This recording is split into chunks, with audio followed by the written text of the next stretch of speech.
Donald Trump is the most evil man I have ever seen running America in any way. He must go. You know what we must do? Dump Trump. Dump Trump. Dump Trump. Dump Trump. Dump Trump. Dump Trump. We are working hard to make that happen in the great impeachment work that Elliott and the Congress did by getting the real truth, witnesses and documents. You know why they don't want witnesses and documents? They're afraid of the truth. They're lying about things. They're covering things up. But we're putting a lot of heat on a lot of those Republican senators because even their Republican constituents want witnesses and documents. What kind of trial is there without witnesses and documents? So we want to do that, but if we can't do that, we will discredit the trial, and then we will all roll up our sleeves and work in November so that Donald Trump, he's not a New Yorker, I'm proud to say anymore, can be sent home to Florida and never come back. But we're marching not just to get rid of him. We're marching to get rid of all the horrible things he has stood for and introduced in our country. We are here to Women's March. No one has done more to hurt women's health, to take away a woman's right to choose, to let women have power over their own bodies. No one has done more to hurt that than Donald John Trump, the impeached Donald John Trump. No one has been more anti-immigrant. This is a great country. We depend on immigrants. No one has been more anti-immigrant than ever in America in high office than Donald Trump. And not only does he turn people away who this country needs for our economy, he is cruel and mean and rips children away from their parents.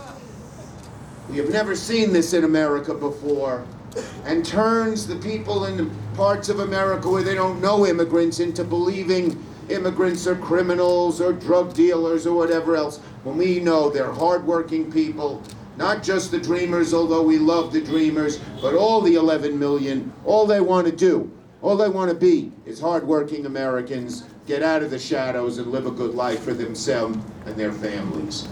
We are worried, as I mentioned, about his foreign policy. He doesn't know how to conduct a foreign policy. The man who said the art of the deal gets taken advantage of in every deal he makes. Remember, he came out of North Korea because he wanted a photo op with Kim Jong-un.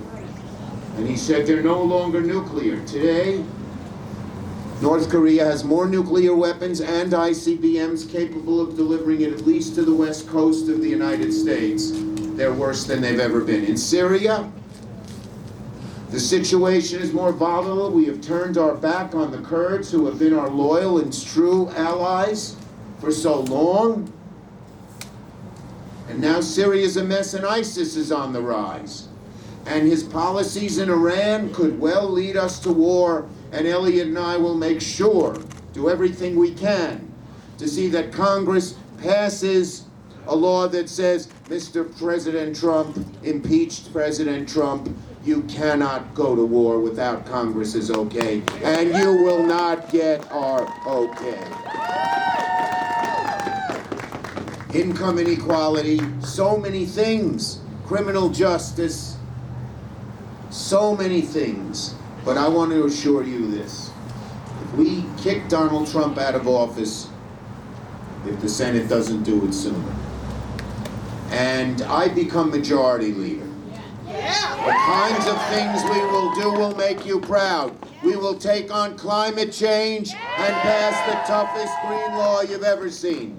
We will deal with income inequality by making college affordable, schools better, by building infrastructure, and by two issues that are not always seen as economic barriers to economic inequality. They are racial justice, so that young men and women who have a record can still live good, strong, productive lives, and immigration reform as well. And third, we will institute democracy, H.R. 1, We will get rid of the evil Citizens United.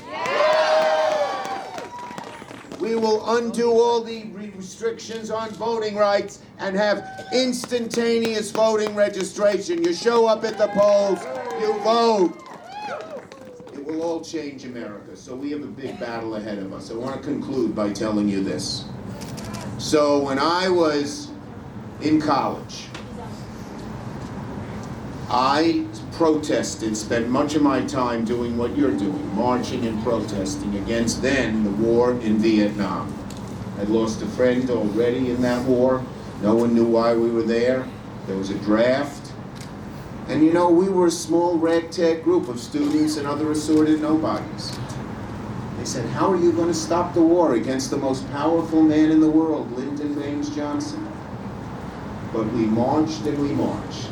And we protested and we protested. And we voted and we voted. And we organized and we organized.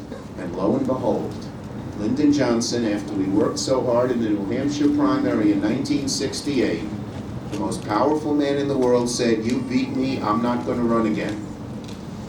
If a group of students could have beat Lyndon Johnson then, all of us together, united, across America, can beat Donald Trump now, and we will. So dump Trump. Dump Trump. Dump Trump. Dump Trump. On to victory in 2020 November.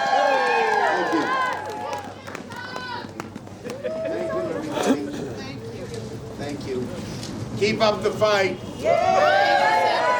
Snow isn't going to daunt us. Thank you, everybody. On behalf of the House of Representatives,